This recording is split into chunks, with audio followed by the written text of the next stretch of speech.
Hello, ladies and gentlemen. Welcome to another episode of GeekVerse podcast. I am the Uncle Goose, Taylor Field, and I'm joined by... Little Rooster, Kirklin Patzer.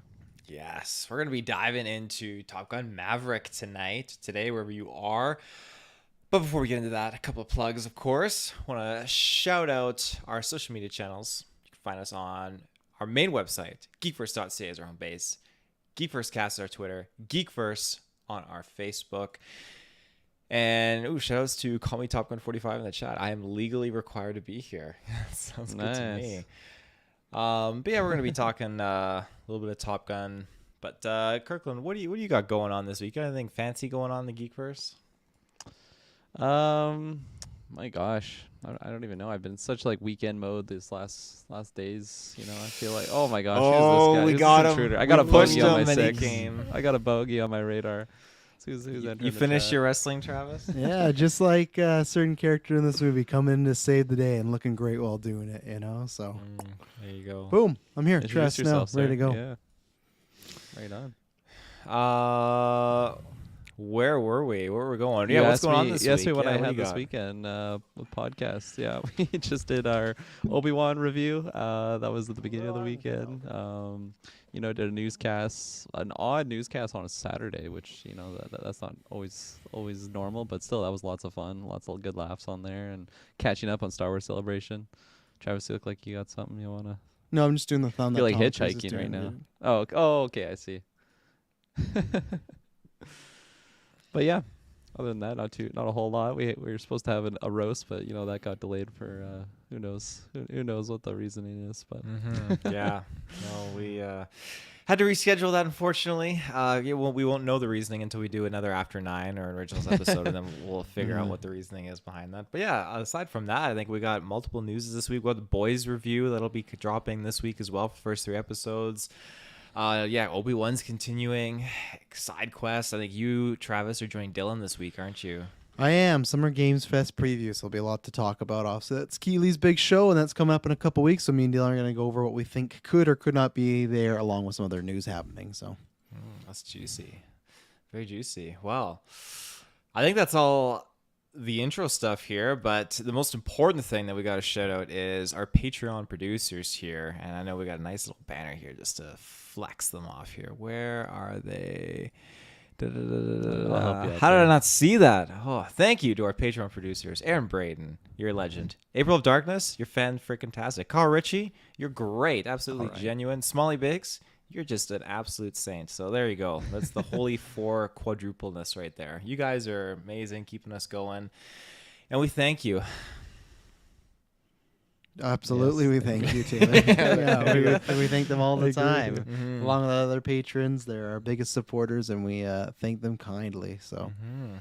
So what do you guys want to talk about non-spoilers wise before we get into the juiciness that is Top Gun Maverick? What a way to phrase it. What do you want to talk about? Not our overall thoughts. We're going to pitch point. We're going to accurate say, I want to talk about this thing, but non-spoilers. Oh yeah, specific points. what do you guys want to talk non-spoilers. about? Not even related to Top Gun. I want to talk about just the whatever. ending. My favorite wrestler just won the world title. I'll talk about that, so. Well, yeah, I was trying to remember like when that first trailer for Top Gun Maverick dropped.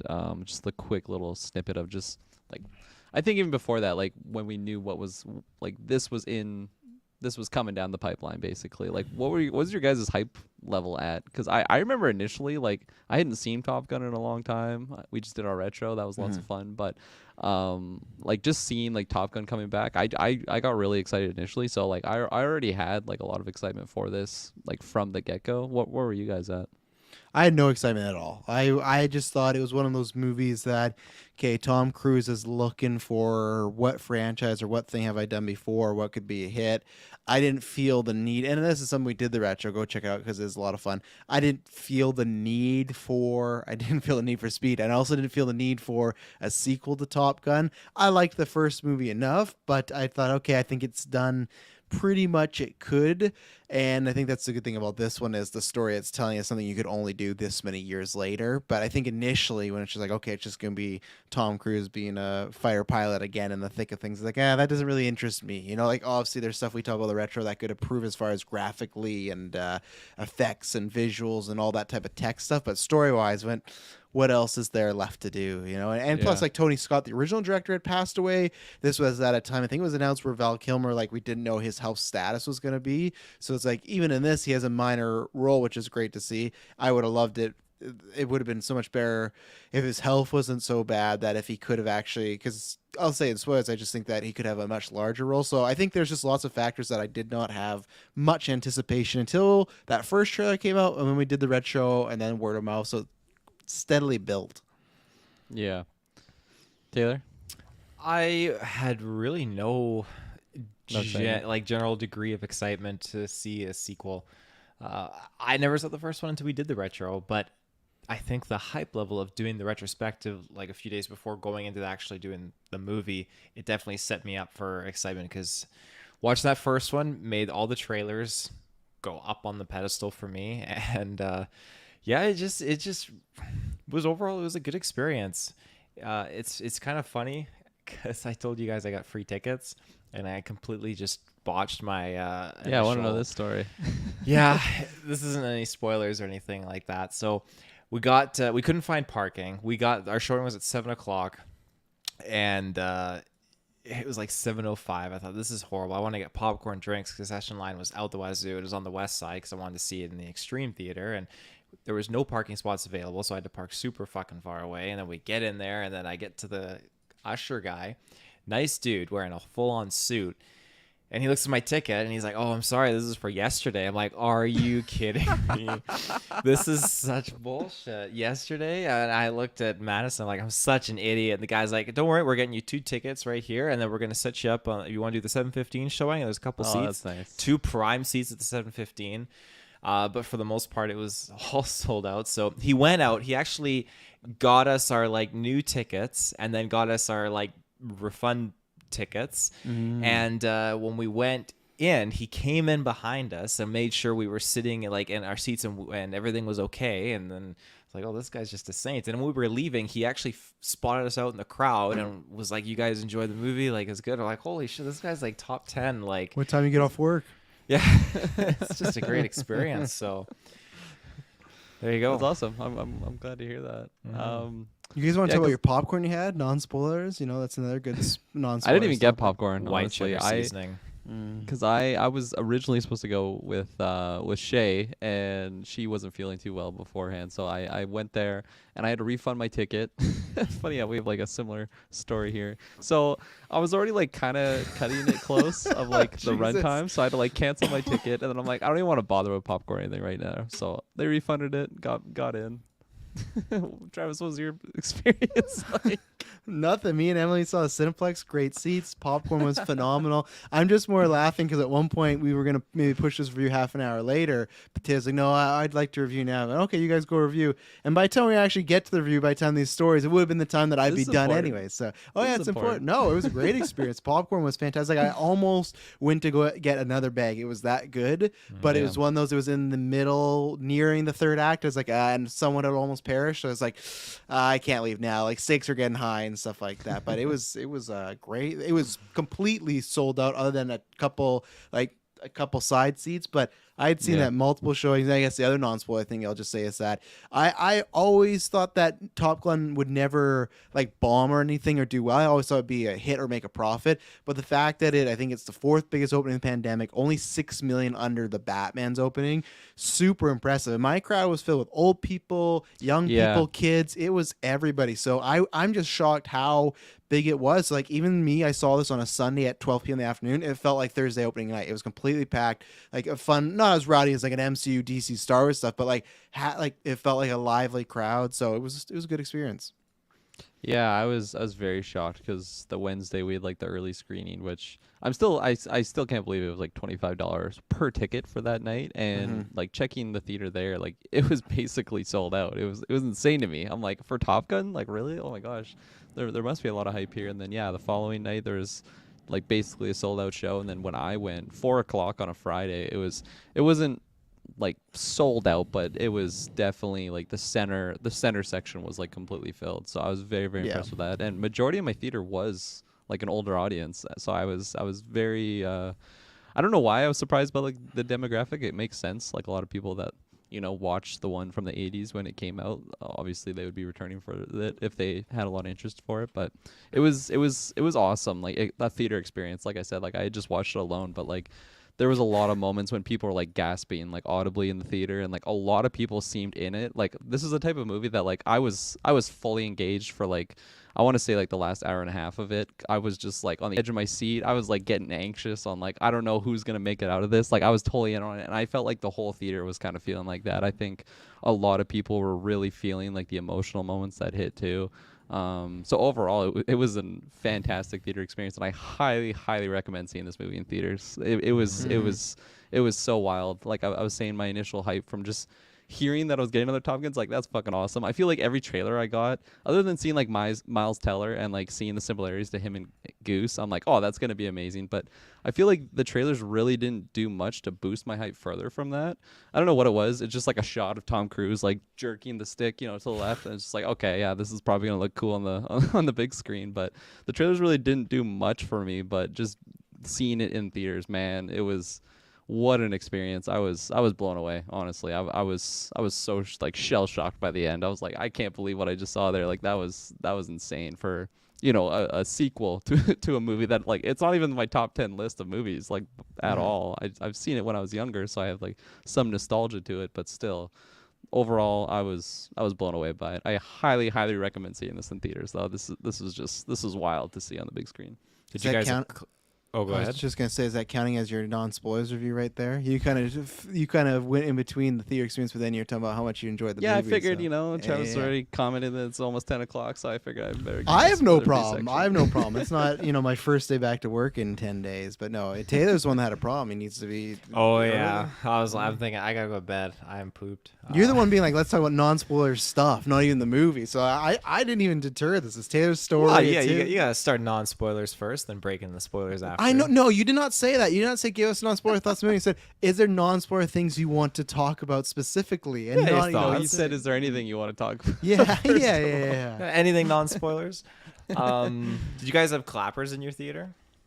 No. Yeah. Well, We maybe had a like few the, rounds of maybe like applause. the, like a clapper, like Yeah. someone brought in their like Yeah. noisemakers. Like fuck, I hope not. I had like a few maybe excited people, but not like at the end where people gave it a standing O or anything like that. So There was no standing out at the end, but there was at the beginning. There was some Yeah. people definitely applauding it. So did you get the Tom Cruise American Psycho? Thank you for seeing this in theaters. It really We means a did. lot. Yeah. I saw like a Mission Impossible trailer, and then it's like Tom Cruise thanking me for coming to see his movie like in theaters. So I'm like, man, there's a lot of Tom Cruise. And that was Yeah. another thing where like I told you Shay wasn't feeling well, so she couldn't come. I'm kind of glad that she didn't, because she really doesn't like Tom Cruise. And then like there's movies that has Tom Cruise. Eyes Wide Shut just didn't like sell her? no, there's movies where he's like in it and he's like an action star, but I feel like this is like a lot of Tom Cruise, like a lot of, you know, dialogue with Dramatic him and just, actor like, Tom yeah, Cruise. dramatic acting. There's a Yeah. lot of just Oscar all of that nominee stuff. Tom Cruise. Yeah. So I don't think she would have really liked it there. She likes a lot of Miles Teller, but you know, Tom Cruise was definitely the main guy in this. Oh yeah, his screen time is nowhere near compared to, you know, Yeah. we have our youngins, but yeah, I'll go. I really enjoyed it. It's tough because we've talked about this, that 2022 has just been such a killer banger of a year where I can look at this movie and really enjoy it, but I don't even think it's in my top 5 just because there's been so many good movies. So that's where it's definitely like, I think the hype is warranted as far as like it doesn't even compare to the original. Like this kicks the original's ass in every single way, unless you just really like cheesy movies. And yeah, that the 80s one, if that's your bag, then that one definitely is this. They have some cheesy moments, but they definitely try to take this a lot more serious than the other one. But yeah, I think people are right as far as it being a good to great movie. I don't think it's something like, for me, I got maybe not overhyped, but a little too much hype, where I thought it was going to be on like the Batman, Everything Everywhere at Once, or Northman level, the way people are talking about it. But I still really enjoy it. This is like your classic just summer rock and roll just feel good, and there's bad stuff that happens in the movie, but I mean feel good is like that fist pump, like get hyped, like exciting movie. That's what this is. I think this is obviously the summer's filled with tons of movies coming up, but I think this is going to play a lot. Even in our drive-in here, they like added another screening, not just because like the full crowds, but I just feel like it's one of those movies that you can go into, luckily, and not even see the first one. It does a really good job of explaining through flashbacks or dialogue of what happened. It doesn't feel like it's a burden where we have to spend the whole movie reminding you. It's sprinkled in really, really well. So I feel like people that hadn't even seen the original can enjoy this. But I think it's just one of those kick-ass, sit-down, kind of a crowd pleaser. That's pretty much what it is. A big blockbuster. Not action per se, but it is an action in that kind of genre category. Blockbuster that's a crowd pleaser. And yeah, I had a great time with it. Me and Emily had lots of fun. This is one that I think it kind of does some things where the 80s one is so cheesy, but it does make the first one almost like a little bit better. And then this is one that I think that I'm not going to be like, man, when it comes to digital, I'm going to be watching day one. But when this hits a streaming service on there, I could see myself putting this on. Or I will be excited to do like a double feature of these two back to back in the future. Tom Cruise is great because, yeah, what Kirklin was saying, that this is not the Tom Cruise I prefer, because I love when action Tom Cruise is around, but I miss kind of dramatic, you're saying, Shay wouldn't like that. That's who I miss. I miss dramatic actor Tom Cruise, where he gets to sit in moments. Now, this is not Magnolia or Interview with the Vampire or even like maybe Mission Impossible 3 as far as some of the dramatic stuff he has to do there, but it's, I say, probably the most dramatic we've seen him in quite a while. So I really enjoyed that. The younger cast is all great. There's a lot of actors and actresses that I already knew and liked, but they're just continue to be good here. Glenn Powell is just like, is it Powell, Polo, whoever it is. Glenn Powell, is, I think. Okay, I was right the first time. I'll take it. Yeah. If Kirkland says I'm right, I'm right. So Glenn Powell. Glenn Powell, I absolutely love him. Me and Taylor talked about him since Screen Queens, but he's really good in here. Miles Teller always delivers. He's a really good actor. The other people are, I think with those characters, I maybe want a little bit more from almost all of them, even Rooster maybe a little bit. So that's the thing with this movie. All the cons I have are mostly just minor gripes. I don't really have like a big thing where like, oh, that really stuck out and really hurt this movie or really brought down a point. I don't think the movie's like a 10 out of 10, but it's in that higher range. When we get to the end, I'll give it a number, of course. But I think it's a great movie as far as intensity, cinematography, score is really good. The soundtrack is, it's fun. There's a lot of big hits in there. So yeah, I was pleasantly surprised. Even though there's tons of hype going in, I'm just surprised because of where I was thinking about Top Gun, when this was announced. So yeah, just a damn good movie. And yeah, like Kirkland says, that last act is it's intense. And I guess that's the other thing too. I will say from the trailer that this film's pretty predictable, but it makes it a good film nonetheless, other than maybe some lives and deaths. But like, you kind of know how it's going to go, and the beats that are coming, almost like what the storyline development's going to be, but they do it well. So that's my non-spoiler thoughts on Maverick. I would recommend this to pretty much everybody, unless you don't like Tom Cruise or you don't care about like army sort of films. It's not that it's an army film, but if that you just don't care at all about it, or you don't like Tom Cruise, not for you. But I'd recommend this to pretty much everyone I know, to be honest. As far as you want a good theater, you want a classic popcorn eating movie, this is the one. Yeah, I would just echo everything you guys said. Basically, it's just it has to be seen in theaters, and it just delivers. You mentioned the trailer kind of making it a little bit predictable at times, and that's definitely true. I also am glad that they still kept a lot of the movie hidden from the trailer, because this is a trailer that we got showed multiple times, and then we got like, oh, new Top Gun Maverick trailer, and they showed a couple new highlights to the story. But even then, when we got to that final act, I was like, wow, this is not what I was expecting whatsoever. This, like, for you guys, had me on the edge of my seat too. So it was good shit. Very good. It's good shit. It's good shit. Such good shit. All right. But I think we can jump to our first ad break and then just get right into the spoilers here. So we'll be right back. And we're back. So, where do you guys want us to start? What non-spoiler points do you want to talk about? I guess I don't know. Do you want to start at the beginning, like where Maverick is? I feel like we Mac just 10. do that so much lately. Of like, where do you want to start? Oh, let's just do the beginning. I feel like it makes sense for this though, because like it's something that I was wondering, like leading into this, is like, what, like, is he just always been an instructor? I think in the trailer they do mention, like, Iceman is the one that like kind of selects him to come back to Top Yeah. Gun to be an instructor. So before that, I was kind of curious what he's doing. I like how he's like just testing planes. Just still being Maverick though, like very similar personality. You know, just bending the rules a little bit. And that was just a really fun like opening like sequence for, again, like showing what, like that was early part of the movie, but it was still showing like what is kind of gonna be coming of like him in the cockpit, like actually what that's gonna be feeling like in like a 2022 movie of like in the fighter jet. And that was pretty exciting, just him like zooming around trying to get to 10 Gs. Then yeah, I like his new crew. Like you meet his buddy, I forget his name, I'll have to pull that up, but his like new buddy in the chair that I was he like Mono or Maho or something like that, or yeah, I can't let's remember see. what his name is, but yeah, I think that's where this is Bernie. like. It's what? Bernie. Well, I was completely fucking Well, way no, off of that no, one. you're right, because that's like his call sign is something. Okay, yeah, I was gonna say, but Bernie, yeah, this is very much like a legacy sequel we've seen before, like a Creed, like a Force Awakens, like a maybe not even so much Ghostbusters Afterlife, but one of those where you have that burden of you got to tell a new story, but you got to tribute or pay homage to the past, and I think this one falls more in that Creed of Force Awakens route where the plot beats are similar. They're not the exact same, but the story from point A to point B is the same. I think the reason I like this a lot more, for not even just like the acting's better and the tech stuff's better, when we talk about the first Top Gun, it is just so dude bro-y and just very like, oh yeah, you know, like just sort of Hondo. There we go, Hondo.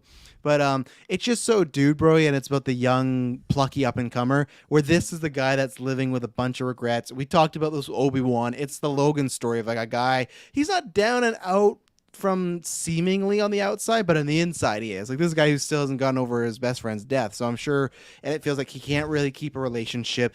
This is where I talk about being better, making it the original better, because I always hated. I don't know if I mentioned this in retro, but at the end when he's just like, yeah, I'm gonna go be a Top Gun teacher, and I was just like, this character doesn't fit the teacher mentality at all, and that's why I like right away, like, oh yeah, he lasted 2 months and he couldn't do that. So I think they did a good job of, again, it seems like he's fine, like he has a positive attitude, he's still charismatic, he's flying planes, but I feel like with like every 10 minutes you see something stripped away and you see how it's not going good for him. Like there, and multiple characters point that out, like you have nobody that's going to mourn for you, you're still getting over your best friend's death, you have been suspended so many times that if Iceman wasn't here to bail you out, you would not be able to fly. And you get to see probably my favorite scene of Cruise, and all of that is like, it's a little on the nose, but when Rooster is playing Great Balls of Fire with the piano and he's just outside the restaurant, I think that's the fully, like, because before that he's flirting with Penny's her name, right? I think. Yep. Yeah, he's flirting with Penny, he's still got charisma, he's having fun with the other jet pilot fighters. But that's where it's just, okay, you see there's kind of, he still has that charismatic size to himself, but it feels like that's sometimes more of just a put on. And yeah, I thought Cruise was great, but I liked the beginning of kind of the slow burn of showing that, yeah, he's not all there really. Like he's not fully put together, and he's just kind of living one day to the next. He has no plan. It just feels like, I wouldn't say he's like on a dead man mission, you know, a self-suicide mission, but at times it feels like that he's looking for his out. But yeah, it's shown like really early that he is still carrying this weight of having like Goose's death kind of on him, on his shoulders. And it's so funny, like just with like him dealing with this, like in the movie I was kind of chuckling to myself, because I'm like, man, it really takes away from that symbolic gesture of him throwing away Goose's dog tags, being like, I'm finally over this, I forgive myself. Yeah. Nope, I bet he wishes he fucking kept those. Maybe he could give that to little Rooster. But yeah, that was just something, again, we were picking that apart in the retro, and then while watching the movie I couldn't help but chuckle, because it was just such a stupid thing for the last movie that he did. But well, no, yeah, and I was just gonna say that's the problem. Like we were gonna talk about Jurassic Park 3 this week. That's the problems when some movies get sequels that there was never any plans to. Because to me, that is like, he gets rid of the tags, he has the love of his life, and he's also become an instructor. So you pretty much go, oh, Maverick's life is set. Where this is like, oh, Yeah. it didn't go that route, which is kind of fun, because you can go like, yeah, he thought he was over it, and he really wasn't. He thought he had the love of his life, he didn't. He thought he figured out his job, he didn't. So that is an interesting place, but it's like, it doesn't feel completely natural because when you watch the first one again, you're like, okay, like he had his journey, but I guess he had to have like another journey on top of that, you know. Well, yeah, that's what I was also gonna say is like everything that you're saying that you liked about like the situation that he's in. I completely agree with because, like, yeah, if he was just said he still had that same love interest from the first movie, he was a Top Gun instructor. Like that's not entertaining. That's not entertaining at all. Like it's so much more interesting that he does still have this weight, and then he has things that he has been keeping secret from Rooster just for like, you know, for his like mom's promise to Maverick and like all that stuff. I loved all that story dynamic and the relationship with Rooster. I was obviously I kind of knew what to expect going into it, that Rooster would have been blaming Maverick in some way, shape, or form, but I really like the execution of it. And I think like the turn of Rooster like starting to like Maverick again, it doesn't really happen till like near the before like the big third sequence, act I would kinda, say. yeah. But like still I think it was enough for me. Like I really liked when they were eventually bonding, and like all that stuff was so fun. Again, we'll talk more details oriented to that, but I like the whole situation of Maverick is this individual who's he's a seasoned vet, but he still has this like shadow over him. And then he can be very flirtatious with Penny because it's just that's who he is. Like it's really easy for him. But then when goodness gracious, Great Balls of Fire, that song starts playing, that like tugged at my heartstrings. And like you have Miles Teller looking exactly I forget the actor's name. Anthony Edwards. Anthony Edwards. Like he looks so much like him, and that was such a great moment. And then again, like that was, I think, like for me personally, obviously I didn't need that flashback, but I'm really glad that I did have it for like the lowest common denominator viewer. Like if they didn't watch the first movie, they could at least be like, okay, this is clearly this guy's dad. This is Tom Cruise back then doing it. So it was a well-placed flashback in that scene. But yeah, Taylor, what do you think about the whole Maverick, where he is now situation? Tom Maverick. Tom Maverick. I'm pulling Taylor, just call him first names. I think it's fitting. I didn't need to see like Vice Admiral Maverick, just, you know, perfect house, life, wife, family, everything like that. Just to like no regrets. Like, you know, I didn't do anything. Goose died on his own fault. Like whatever. I have an image of like Goose in his house. He's smashing his wife. That's his Oh new my love god! interest. Yeah. Come here, son. That's why Rooster hates him. No kidding. Yeah. Maverick's just the villain of this. He wouldn't stop banging my mum. My god. It's like, oh, you pull your papers. Like, no, he was just sleeping with my mum all the time. Bastard. But I do think though that seeing him down and out was it was a good trajectory for this character, and it fits totally well, and again adds more to that first movie where we left off with, because it shows, okay, this is the kind of fall that he's taken upon, or not taken upon, but he's been bestowed upon in his life, and it's not all peaches and cream. And I do enjoy even the not the silver lining, but the side story of why he pulled the papers for Rooster. The silver lining. Silver lining. Yeah, not a silver lining. Yeah, his mom's dead, so that's why I can't say shit, you know. Silver lining, Yeah. right, Penny? She's like, yeah, all right. I just thought, like, when you have this character who's a hot shot and is a little bit of a womanizer and all that stuff, and you to its core, you just had this one thing of how the cherry on top of how much he really loved that family, loved Goose, and has so much respect for Rooster, was because he honored his mom's dying wish, and didn't, when he said that one thing to Penny too, like, he already hates me, doesn't that, why should he hate his mom too? Like, I just thought this is like such a burden to carry on his shoulders, because I mean, how many people would want to share that and be like, you know, it was your mom, but like he doesn't want to sour her image, and he cares about his relationship so much with Rooster, and I think that was such a heavy hitter thing in here. And when that kind of manifests into like their dog fighting too, their training and all that definitely had a lot of anxiety just emanating out of it. So I'm just like headcaning like the situation where it is Maverick just smashing his mom, and then they're like dog fighting. He's like, "Who's your daddy now, Rooster?" Come on, son, stop calling me that. Stop. Oh god. Enough. Well, and that's the thing, like you guys both talked about that. That's, I think, where I was always worried too when they announced. And once I saw some of the trailer, I was like, okay, maybe they're not doing that route. But when they announced Top Gun 2, I thought the kind of compulsion would be to, yeah, let's just make it a dogfighting movie, because that stuff's all great in this movie, right? Like I think we all agree, like the action, like, and that was one of my Oh. things in the first one, which again came in the 80s. It's like sometimes you can't tell what's going on. It's very choppy. This, all these scenes are great. It just ramps up with a fantastic finale. So that stuff is like, okay, I know they can make a good kind of, like I said, dogfighting Top Gun movie that way, but that to me was always my worry, that they aren't going to make anything deep. It's just going to be like, well, let's just get Tom Cruise back so he can train some people and they're fighting, right? And that's a easy route they could have went, but they didn't, and I appreciate that. And all the Rooster stuff was good. Like, it was enough tension. Again, it's what we talked about in the first movie, where we talked about, like, oh, was it Iceman's fault or the machine's fault? I still think between the first movie and this one, they're still trying their best to be like, no, it might have been Maverick's fault, but you never really get that confirmation. Again, they even say in this movie, no, he was cleared. It was a faulty plane and whatnot, but he's still dealing with that. And I think for the most part, I liked their connection. I think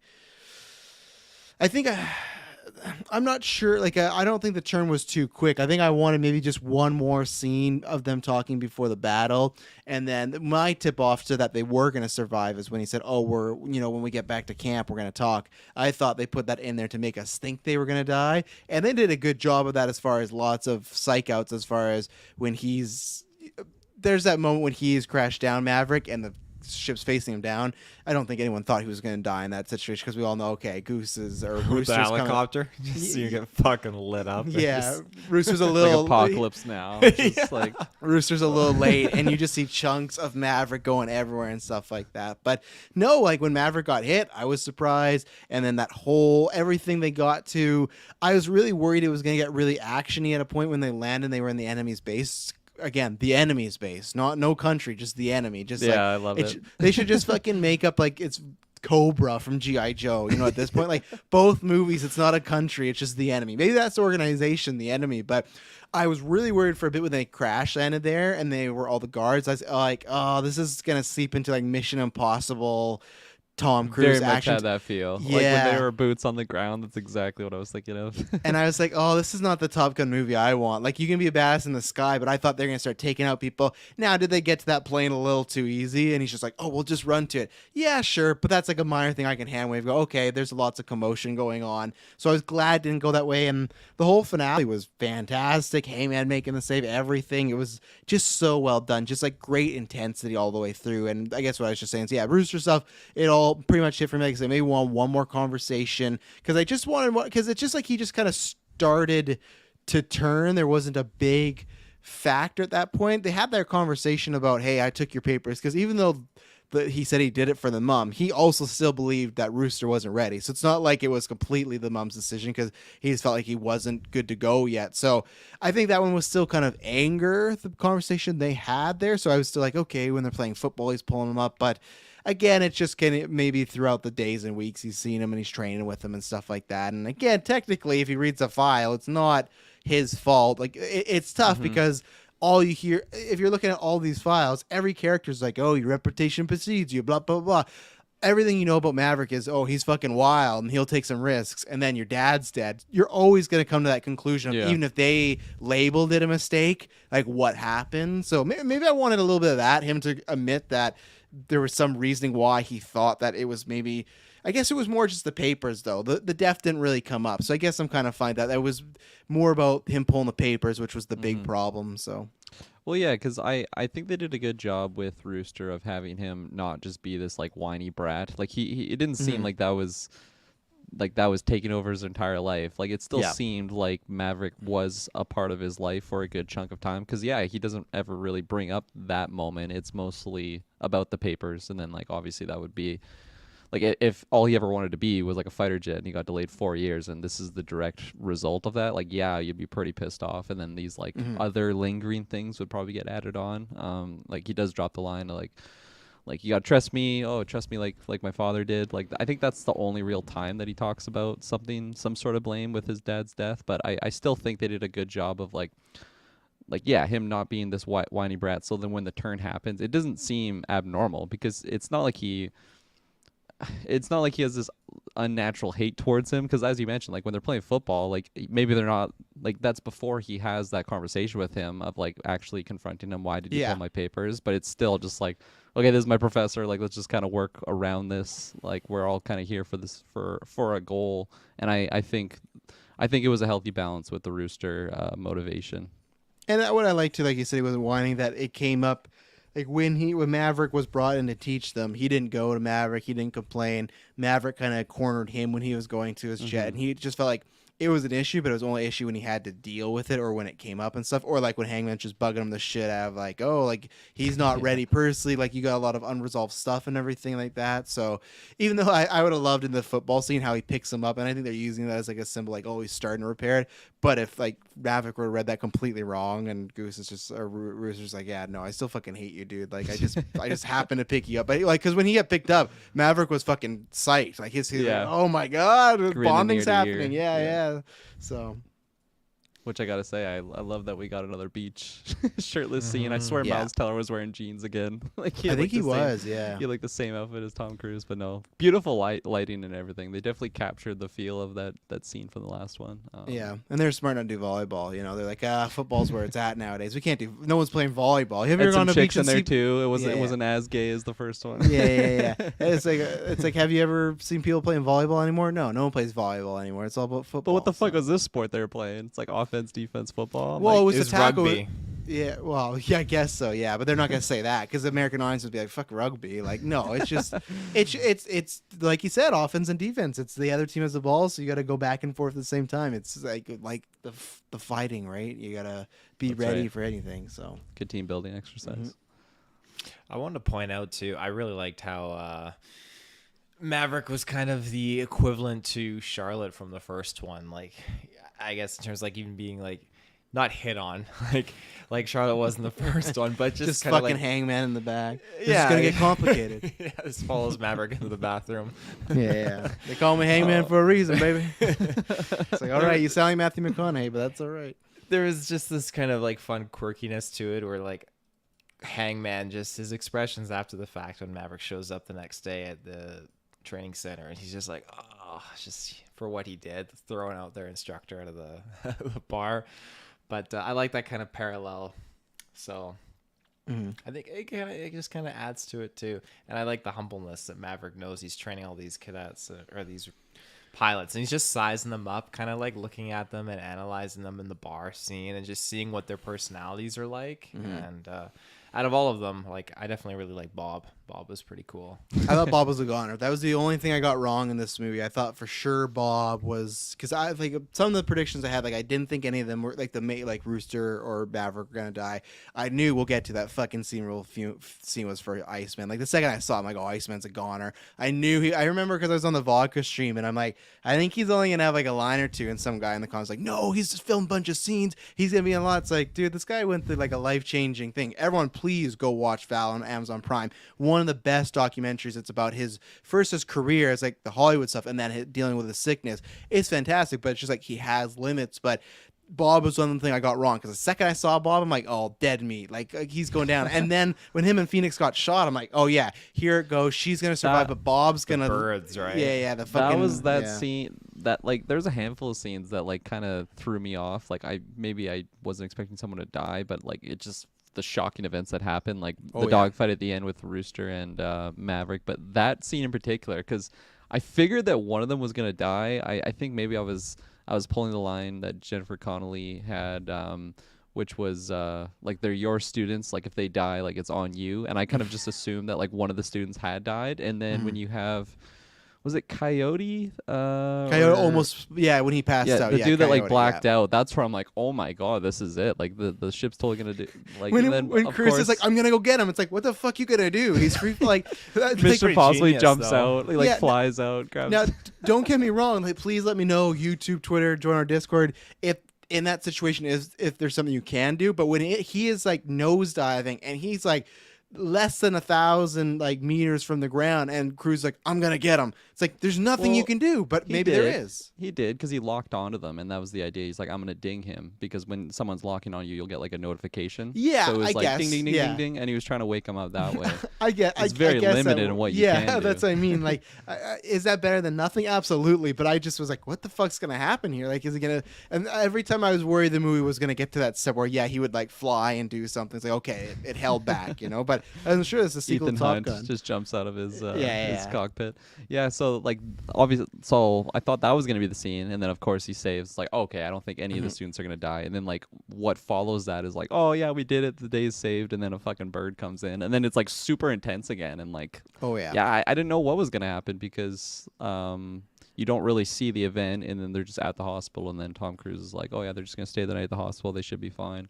But yeah, no, that was a moment where first I thought Coyote was a goner, and then not. And I'm like, okay, got some false confidence here, and then yeah, the big warning going off. But I definitely thought at least one of the students would have perished. Bob definitely would have been a good pick, or Coyote and Payback. I think I gotta pull up their There's code. names. Payback and there's Fanboy. Yeah, I didn't think Phoenix was Fanboy. going anywhere because No. and that's some of my stuff where I said in the non-spoilers that I didn't need a bunch more, but I still honestly want a little bit more from the new crew because I'm assuming agree. we're not getting a Top Gun 3, which I'm fine with if they want to do it. Okay, but I feel like again it's kind of I don't know what like I'd worry the story would again be okay, they got to fight some evil people. I don't want that. So I think this is like a good place to leave it. They did that hinting of Phoenix and Rooster at the beginning of like them being in some sort of relationship because she's like, oh, you didn't tell me it was coming. Oh, I'm sorry. And then she hits him with the pool cue and she's like, oh, I paid back you. And that's it. They don't. I was even expecting them to maybe kiss at the end and nothing. And Yeah, same. I feel that's the only thing where.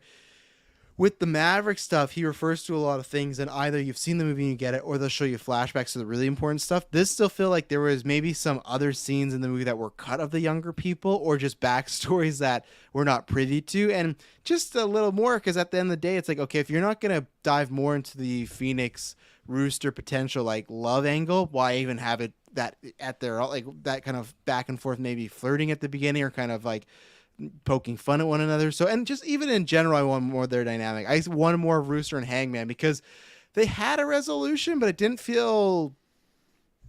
It felt just kind of okay. Hangman doesn't get picked. He meets him on the tarmac. He's like, give him help. And that's just kind of it. I just thought there'd be like a little bit more, especially we talked about this with Iceman, how it's like we all Mandela affected ourselves and thought Iceman was a lot more of an asshole. But really he was just like, hey, I don't want to fly with you because you could be dangerous. Where Hangman was that role. He was the antagonizer. He was pushing everybody. He's making sexist comments. He makes like a fight happen. So I thought that they needed a bit more of resolution, but then it was just, okay, they're buddies and teams. So again, it wasn't that it was poorly done. I think it was going good that I just wanted more from the younger people. I know it's already a 2:17 movie, but yeah, an extra 10 minutes, I think it would have strengthened it a little bit more. So No, that's a good point because I liked everyone that was introduced. There was some that had more screen time than others, like Phoenix and Bob, because we had so many scenes with them. Like initially, I'm like, okay, this is probably going to be the people. Like I could like pick who was going to be on the final mission. yes. I just figured like they were getting a lot of showcase time, so they would have been on the mission for sure. But yeah, because I liked everyone. I definitely would like to have more there, but at the same time, because it's already a 2:17 movie, I didn't want to sacrifice any of like the Tom Cruise and Miles Teller stuff. So I think I'm happy, or maybe content is the better word, with like what they did,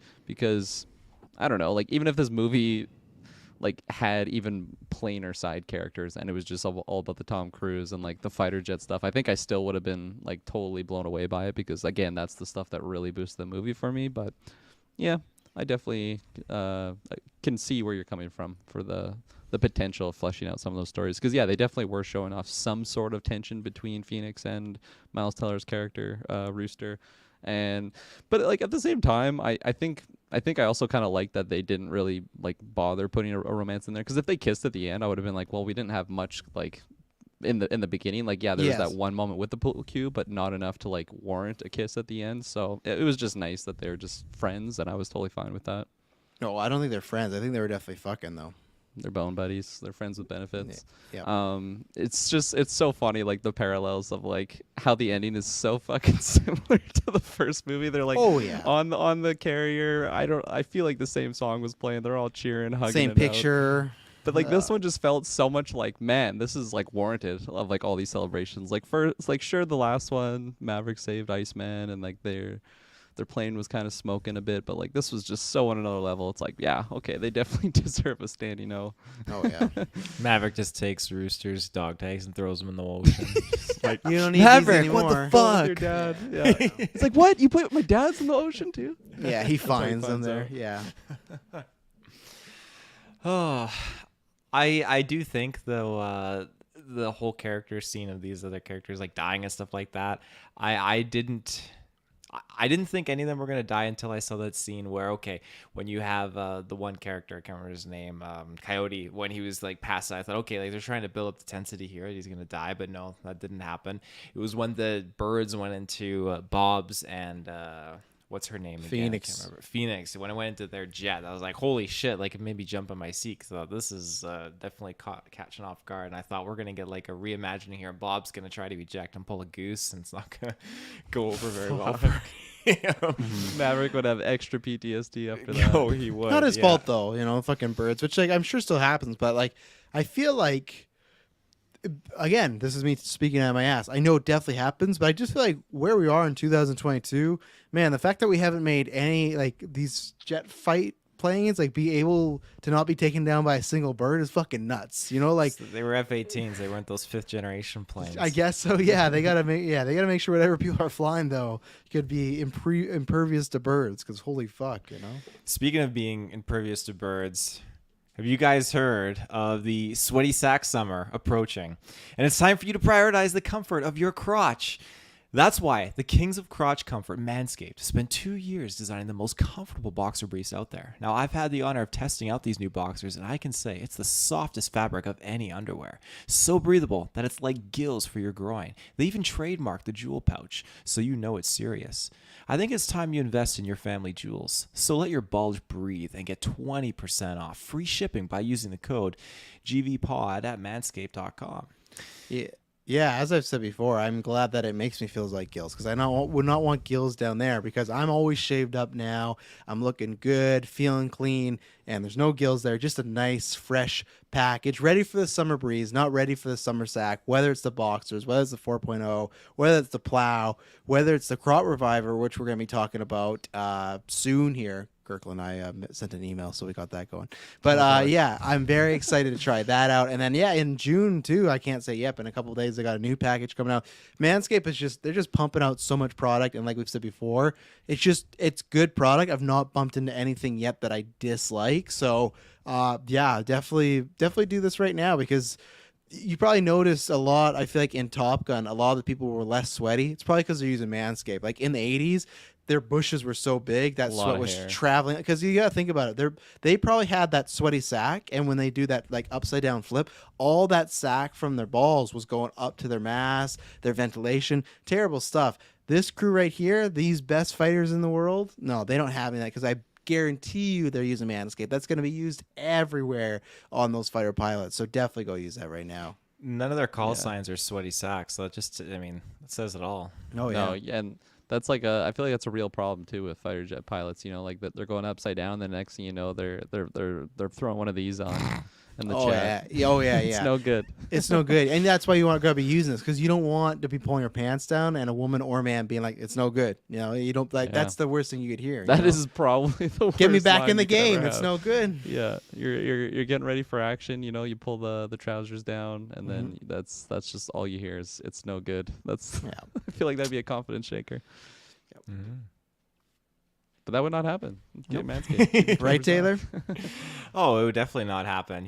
Let's say you're on a date and your partner catches that Manscaped on the waistband of your underwear.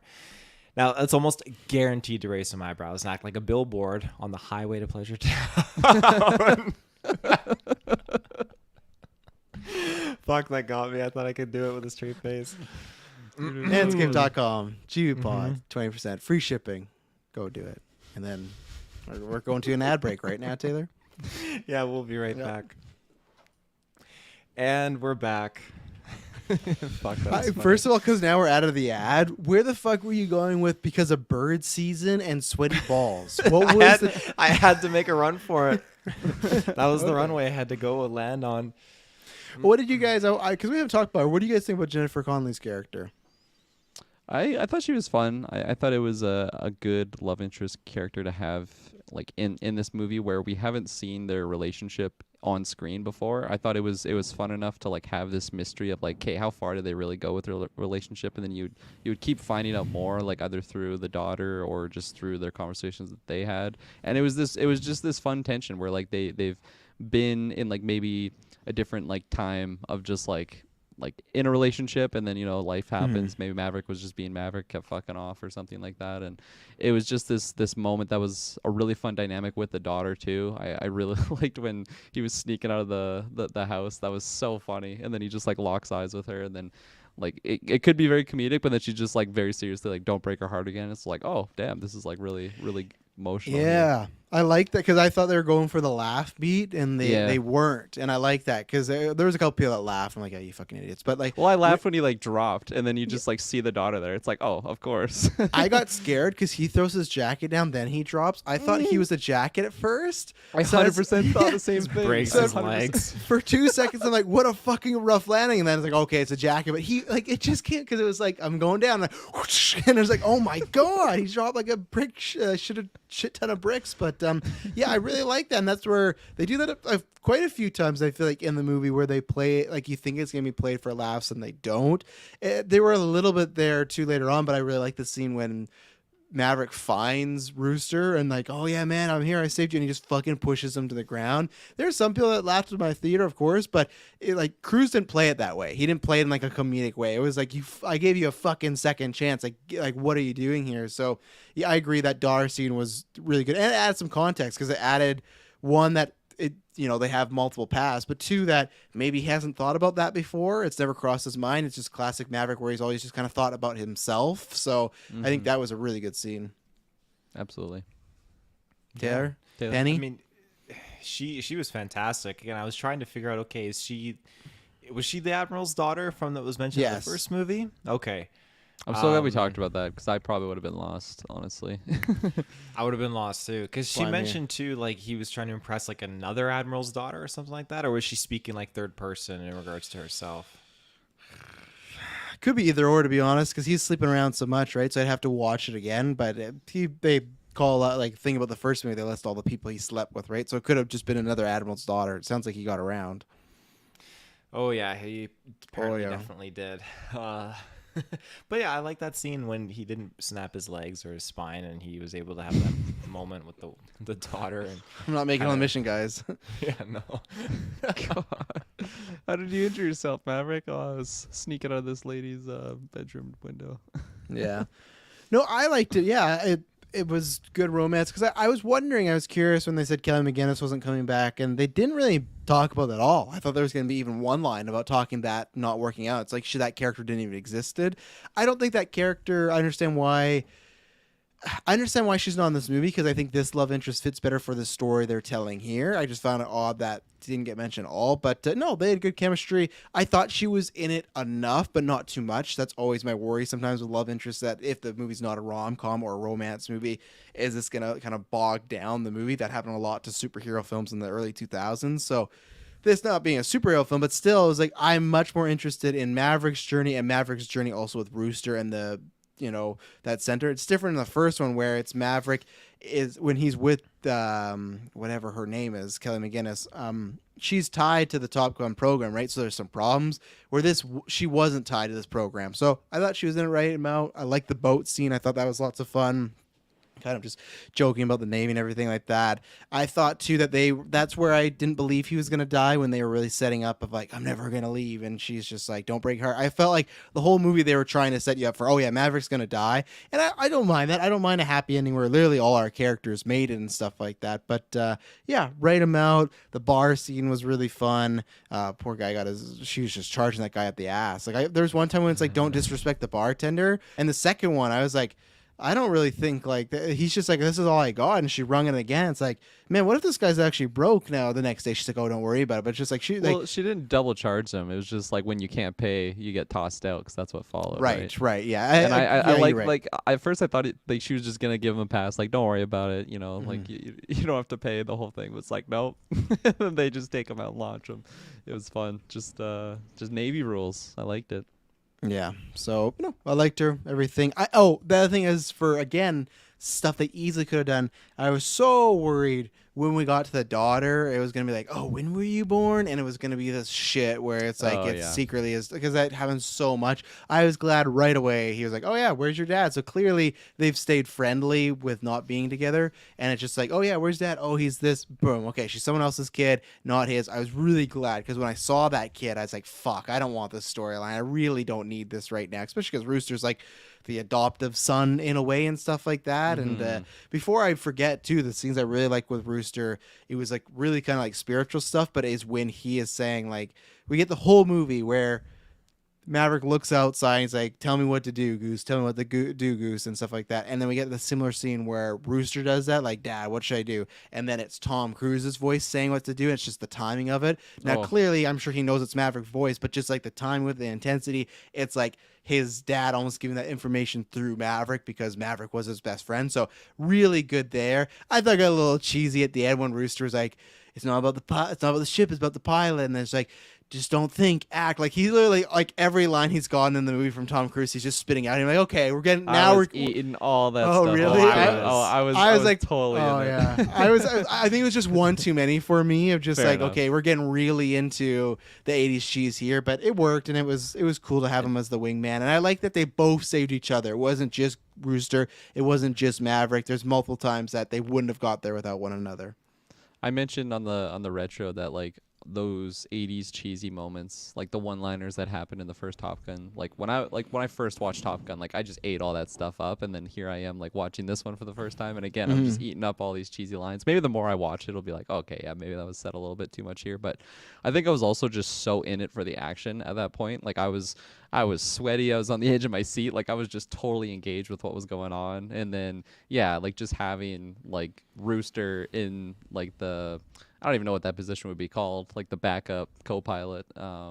It was awesome for me, because it was just really emotional. Like they're actually like working as a team here, and then you have Rooster, Goose's son, like filling in the exact same position that he would be in, like the same plane that they were in. Like for me, like all that stuff was fantastic. I loved it. Oh yeah, no, I was getting emotional when they landed. And even though they're just reenacting the Iceman Maverick scene, I was like, man, I don't even care this much about Tom. I was waiting for the line, "You can be my wingman anytime." It's like, you can be mine. It's like, please don't do this again. the photo's the exact same though. When we're talking about the photo and you see it's like they just ripped it off. But again, it's like, I don't really care that much about Top Gun, but here I am, like, it's starting. I didn't cry. There was one point in this movie I almost did cry, but I was tearing up for sure. I was like borderline a couple times in the movie, but like right at the end, I think it's really got me. Probably like the similarities of just having the two images. Yeah. I wasn't even chewing any of these scenes. I was just swallowing it. It was just it was all really, really good. Like the one-liners and stuff like that were working for me. And when that scene in particular, like I got super giddy when Teller was just like, yeah, it's not the plane, it's the pilot. And just it cuts to Tom Cruise, and he like furrows his brow a little bit, and just how he just like strafes that fucking fifth generation plane in front of him and just X him out. I could imagine being that pilot and just being so fucking pissed that you just let this F-14 just deck you out like that. Again, that whole hand signal sign went too when their dialogue and they're goofing off. What does this mean? Yeah, what does this mean? I have no idea what that one. I have no idea. What about that one? Nope, not that one either. That was really, really good. So I'm down with it. Yeah. The next big thing I just want to shout out was I was curious how they were going to use Iceman. I liked how they used him as far as kind of a thriller. I thought it was just going to be a cameo and then the funeral. We did kind of get that, but I like that, okay, we knew that he was the setup for why he's there. I like the texting back and forth throughout the movie and things like that. I like just on the canon stuff that happened later on when they're just like, you're just still captain. And then, fucking Iceman, like, just like I would imagine Iceman would just goes on to become like top shit. And he's like one of the most well respected, has like, he's well decorated, like just exactly what you expect. Like he's kind of a goody two shoes. So it worked out that way. And that's when I was tearing up when I knew we were going there. And I was surprised, and I'm guarantee you they cleared it with him. Said like, let's do this. And I know they had to check, but the fact they kind of brought his real world issues into the story was not something I was expecting per se, because I didn't know how they were going to get, because there's been a few movies Val Kilmer has done and then they get a voice double for him, and they even did this for this movie, because if you watch Val the movie, they filmed that documentary, begin the documentary, his voice is very like you can't hear anything nowadays. His voice is very gruffled. It is hard to understand him, but you can actually still understand him. His voice is not as clear as what they did here. I think it was an amalgamation, but so I was getting emotional there at first when it cut off. I was like, because it's just because like I love Val Kilmer. I've talked about like once people tell you your whole life, like, oh yeah, you look like him, you become a fan, and then he's Batman, he's been in my life. So I was getting emotional. When I stopped, I thought the whole time they were gonna have him talk on the computer, which worked, but I was like, I was just getting a little pissed off. I was like, okay, don't give him this fucking storyline, not give him some lines, because it sucks, because we know, but I feel like it's 100% that if he didn't have this condition, he would have been, 100%. yeah, he would have been like the role that John Hamm or the other guys in, he would have been in one of those roles. He would have been like a main character in this movie. So that's where it's like, it's out of his hands that this has happened to him. So I like that they did give him actually some speaking lines, and he got to act and have an emotional scene. And then when he passes on there, I thought it was great that he was kind of this emotional through line, and he almost acted as like the last anchor for Maverick, because not only like literally but kind of psychologically it felt like, oh well, whenever I have a problem, Iceman can get me back in or talk me down. But now, like she was kind of saying, like, Iceman's gone, what are you gonna do? And then he takes it upon himself, which, yeah, was that scene maybe a little unbelievable that he went and stole that jet and just like did that. I don't know if that could actually happen in those circumstances, but I loved how they used Iceman with how minimal they could be, and I was happy that they kind of used it to honor Val Kilmer, who's not dead. He's still living life and everything. Like I said, go watch Val. Great documentary. He directed it. His son narrates it. It's really good, but or maybe co-directed, something like that. But he had a huge part of it. But yeah, I thought that was good. They did a great job of what they could do, and even that scene with him and Maverick, I thought Tom Cruise had some great acting there about how do I teach what I am, pretty much how do I teach breathing, and that was good stuff. Yeah, 100%. That was something where, I mean, like we had his image, we knew the credit was in there, so like I figure we were gonna see him, and I knew it was gonna be tearing at the heartstrings just with like the real life situation with Val Kilmer, and it was one of those where like yeah, after watching the retro or watching Top Gun doing the retro, it's just like, oh my god, Iceman's actually not a bad guy. Like he's just a good, like as good as it can get fighter pilot. Like he does everything by the book, like very clean, doesn't make mistakes. He's Iceman. So I love too like the dynamic of like everybody respected him. Like everybody that hated Maverick was still just like, oh no, I respect Iceman so much that like yeah, I'll put it I with basically have to deal with you because I just respect him so much. And I loved how there was just this dynamic that like the relationship between Maverick and Iceman. Like I feel like all these people that respect Iceman and hate Maverick will just never understand it because you just kind of had to be a part of that Top Gun class, and that's what makes that bond so special. And then when you because yeah, like you mentioned the texting back and forth, but like when they meet together and like actually are face to face, and God, that's where like the emotions were super heavy again. 100%, yeah. You just have like these two characters that like I just watched the movie of like Tom Cruise being 24. I imagine Val Kilmer was like basically the same age, and then here they are just like later in life, and just it was a scene that almost felt like it was like breaking the fourth wall because like there's much more to it. Yeah, exactly. Like the health condition was just like it, like they base like because that's really what happened, wasn't it? Yep, like, that's what it. Yeah, he yeah. had throat cancer, and he can't speak like he used to and stuff like that, and he was really sick there for a while. So yeah, and that's what kind of that's like it surprised me that they did it that way, but I think that was the best way to do it because like I'm so happy that Val Kilmer is still around to be able to like be in this role because yeah, that made it really special. Obviously, I would have preferred if everything worked out and he could be in the movie a lot more, but I think the way that they handled it was the best like in the situation. And yeah, very emotional. I The computer, I definitely like understood why they do it, but I'm really happy that they did have that quick line, and I love that they like just like who's the better fighter pilot. He's like, I don't want to ruin this moment. That was so great. That's like one of those moments where you're like basically tearing up, but you just like are laughing. Like it's just such a great scene. So I love that. It was so good. Yeah. Yeah, I agree. Yeah, I didn't, and I was wondering if his illness in the film was actually somehow, I guess, connected with his illness in real life, because I wasn't totally aware of what his condition that's what was it in is, real yeah. life. So okay, I think that's really interesting that they were able to do that, and I think it's good as well.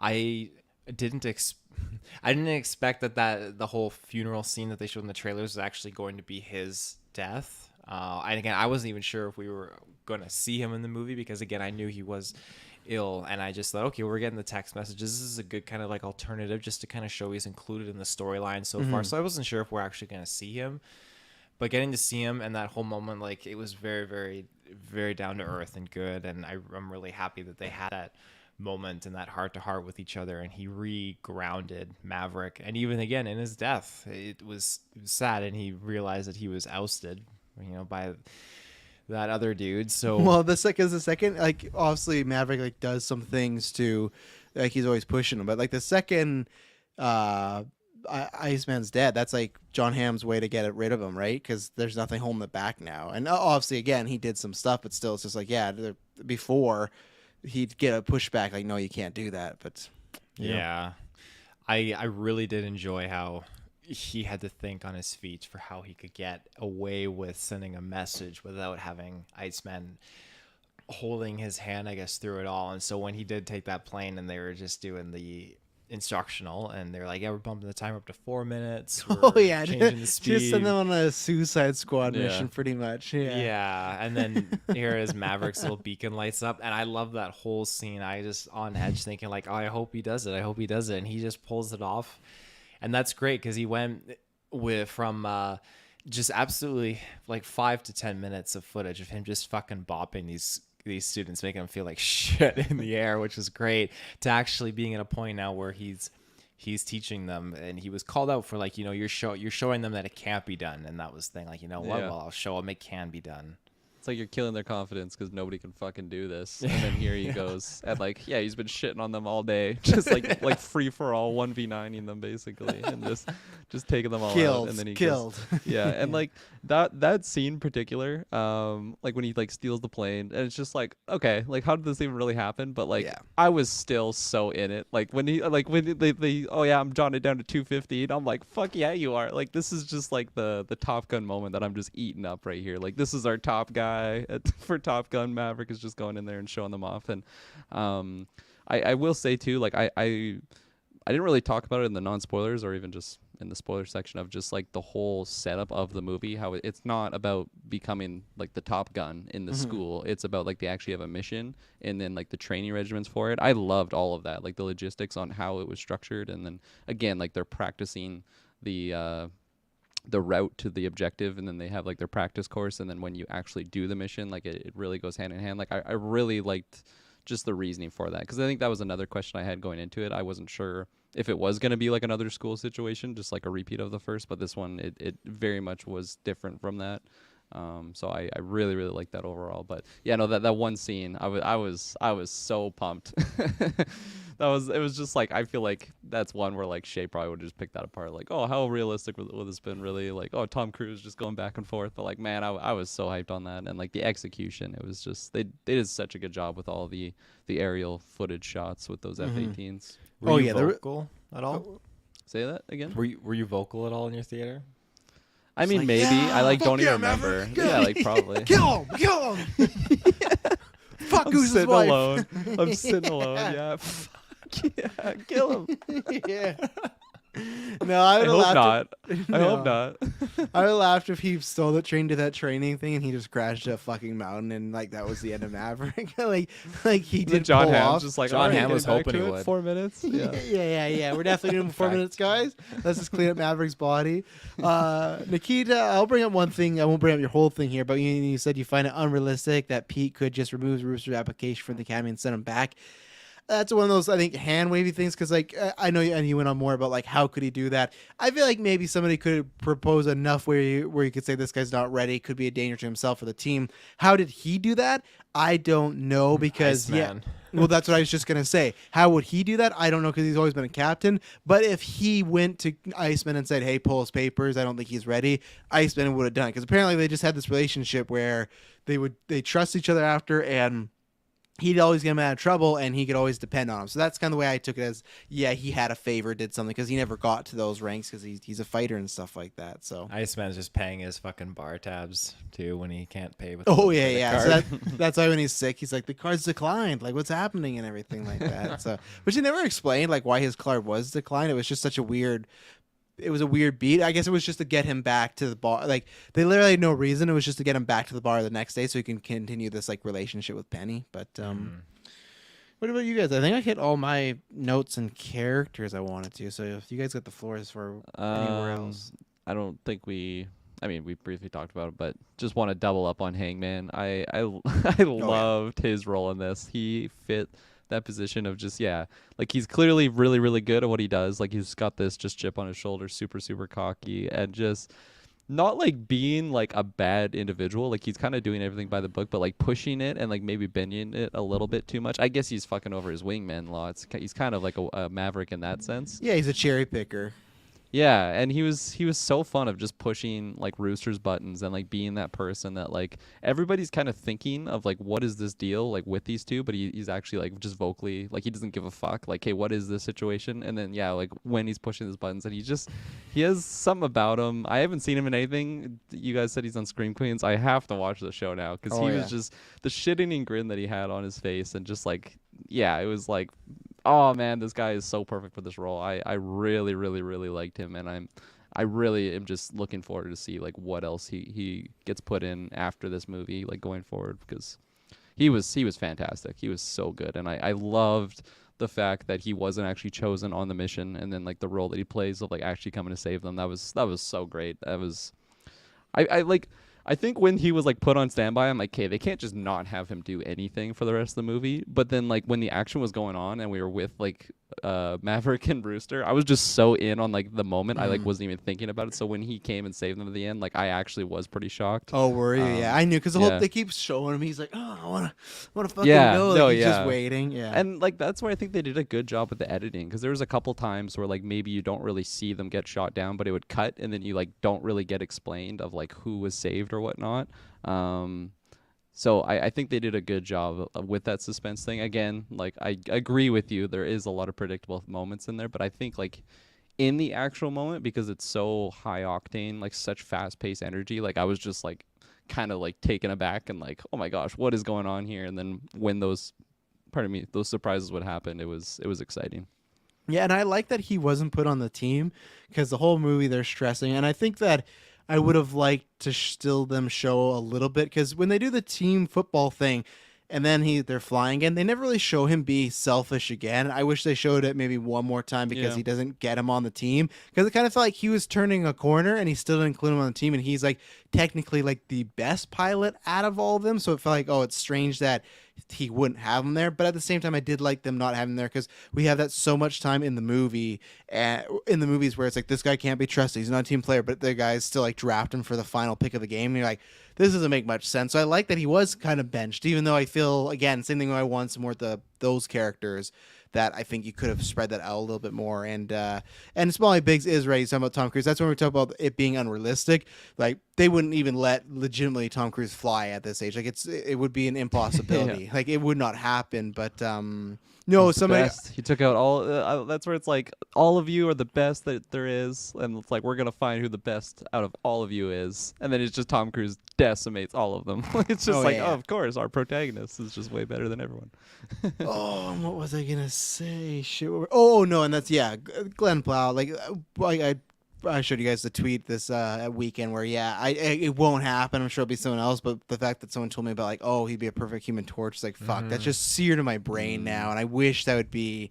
But I think you'll see a lot of these actors in comic book drafts coming up in July, so it's just coming up, because I don't think anyone's got a point this year, so I think it's gonna be a tie unless we got some casting in the next few months here. So. Right on.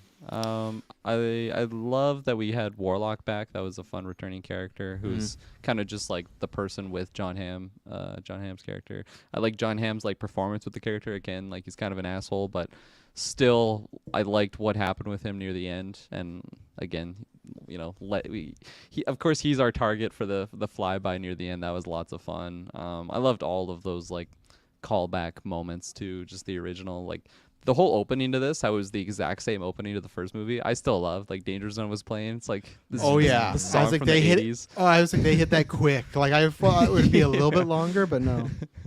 No, I hit it quick. Taylor, I was just gonna say like that flyby was good. I wish that he actually said it over the comms though, just like when he's approaching it, like we're requesting flyby. But his jet was literally fucking falling apart, so I don't blame him for not being a priority on his mind. yeah. Hey Rooster, look at this. Gonna give him a little scare. I really like just shout out the comedy scene when like the test pilot or the test happens, he explodes, and then he's just like this spaceman that like winds up in this like random cafe, and he's just like all dusty, and he's like, "Where are you?" And the little kid's like, "Earth." that was so good. funny. I got a big laugh in my theater. Yeah, no, that was fantastic, and I don't really think I have anything else. Taylor, you brought up Bob. He was such a fun like side character in that position. Again, it's just like, what's your call sign? Just Bob. Just so like such a vanilla like type character. What did Heyman try to get going? Like baby on board, baby on board Bob or something like that. That's what he's trying, but didn't stick Hangman. His little one-liners. So. Yeah. That whole intro scene with the going Mach 10, I really like that. And when he pushes it and he goes like just a little bit more because he wants to go, of course he does, faster and faster. And then it started to go faster and faster against his control.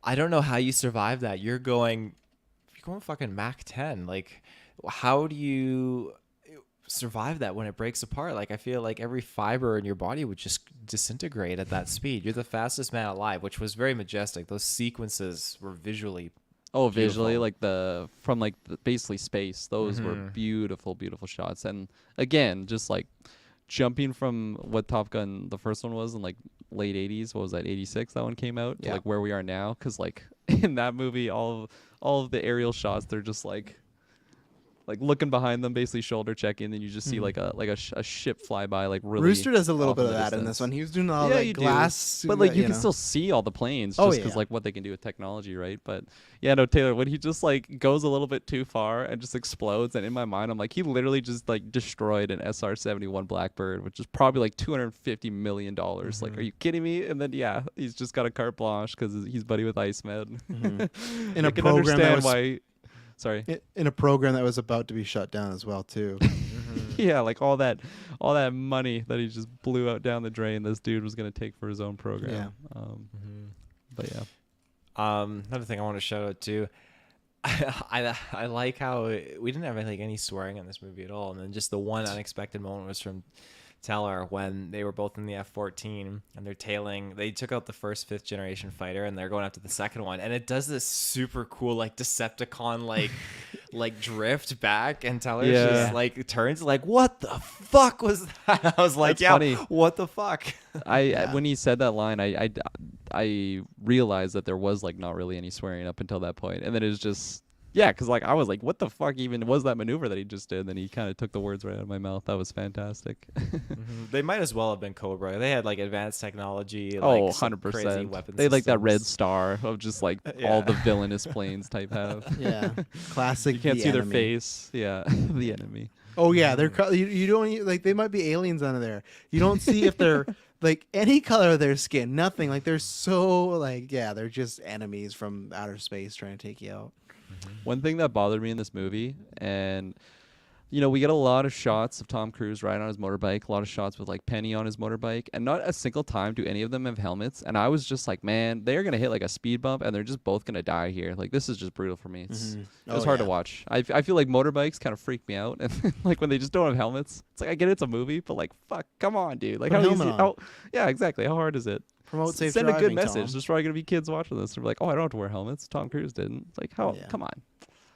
But anyways, that's my safety message of the night.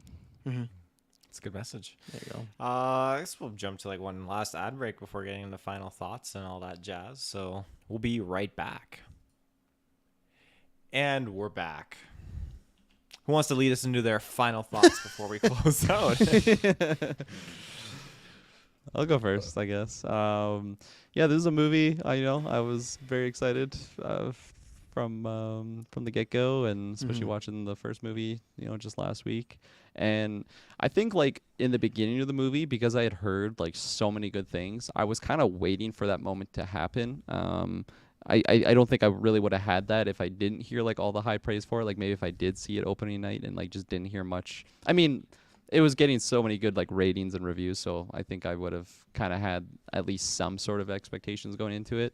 But yeah, like there's a lot of similarities. I'm like, okay, like there's a lot of similar moments from the first movie here, but it really, really turned up for me. Like I said, like in basically like before the last mission started, like I was already in the movie there, but that's what really took it over the top for me. Like I was just so blown away about like just the spectacle that I experienced, and it was a long sequence too. Like all the train sequences were good, but like when they were actually on their mission, it was extended, and like when they crashed down, like that was really intense for me, and I was, like I said, like I was just on the edge of my seat, and it was so engaging, and I absolutely applaud them for what they did. And it's a sequel that, if you're doing a sequel like 30 years later, those don't always hit, but they really, really hit this one out of the park. And Travis, you brought it up in the spoiler free, like this just blows the first one out of the water. I understand like the first one is special for like what it was at that time, like 1980s, but still they did such a fantastic job for me. I think I'm gonna give this one a 9.5 out of 10. I'm not gonna give it a full 10 because I had maybe some things that weren't the best, of like maybe some side characters that I wanted more of, or maybe just some things in the beginning is just like, well, of course we're gonna get here because this is our protagonist, and our protagonist is Tom Cruise, so like he just kind of has a carte blanche on like the rules here, so kind of eye rolling in that sense. But man, what an yeah, this is gonna be an interesting year for like just rating my movies at the end, because I was just so blown away about the experience that I witnessed in that theater. So I was very, very, very impressed by it. Yeah, no, for me, I got it as like a 9 out of 10. I did check 'cause my Letterboxd account. I currently do have it in the top 5, so there you go. It's right there, but it could easily be bumped because we got a bunch of great movies coming up. But yeah, it's just been a great year, especially because I feel I have other things in the top 5, whether it's a superhero movie or Everything All at Once was like a sci-fi.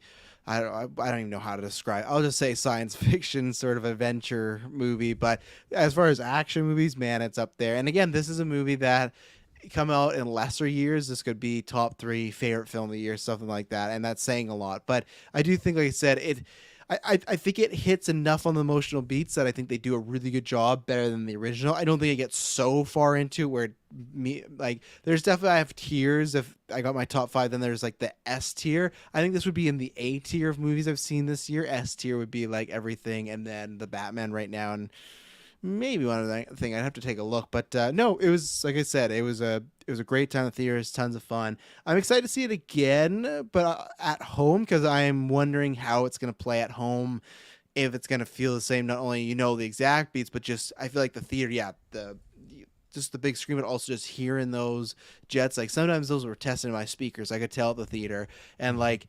I wonder what it'll be like. Okay, I got a 55-inch. What is it going to look like on that? Even if it's 55, 4K, is it going to give you that same rush or not? We'll see. So that's why I'm excited to watch it again at some point in the future. But yeah, 9 out of 10. Great movie. Yeah, I'm probably gonna pump this up with a full 10 out of 10, to be honest. Wow. I thoroughly enjoyed it in the theaters. It was just a great time, and it's probably the Usher experience that made me go up a full another point here. It just totally made my night and my service. But yeah, I just think that seeing it, first of all, with like the Dolby surround sound setup was peak. You needed to with this, because the jet rumblings made it so much more intense, and it just had so many left and right turns that caught me off guard. And again, it's probably reiterated having these extra points in there because we just did see the first one for the first time the other day. So it was just the start to finish journey that was really within close proximity that just sent me on my way. And yeah, the action and the story and the development. There's just so much stuff that was going that I really enjoyed, and Madison thoroughly enjoyed it too, which I'm happy about as well. So it's just a good time, and it's just a good energy in the theater as well. So I stand by that, and I am probably gonna call up my dad and be like, Father, let's go see this new Top Gun movie in the theater. So Father, let's go see this. So it was a better theater experience than Northman for her, for Madison there. it was incredibly better. Oh yeah, Jesus, I would definitely like. You said top 5, Travis, and I was trying to think like, what are my top 5 movies for 2020? And I was trying to think this one is easily in there along with Batman and Sonic. You don't get you for and you- Sonic. How do you Yeah, feel about that, straight- Travis? yeah, Batman yeah. and Sonic. Yeah, Same fuck off. sentence. You don't get a top 5 till you see everything everywhere all at once. Go Yeah. see that and then get back to us. Come on now. Sonic. It's funny, when I was driving home from the theater, I was like, man, I never like do my letterbox or anything like that, but I really want to play around with it just for this year's yeah. movies, because it's gonna be interesting on seeing like where they compare, because man, like we're only in May, almost June now, and like the movies have just been so knockout. Like it's insane. I'm so impressed. We're blessed this year. Video games too, it's crazy what's coming out this year. Mm-hmm. Yeah. Well, ladies and gentlemen, I think that wraps up this review for Top Gun Maverick. So thank you from the bottom of our hearts for joining and tuning in. It was a good time. And we will be back for more news this week. So we'll see you in the search bar. Peace.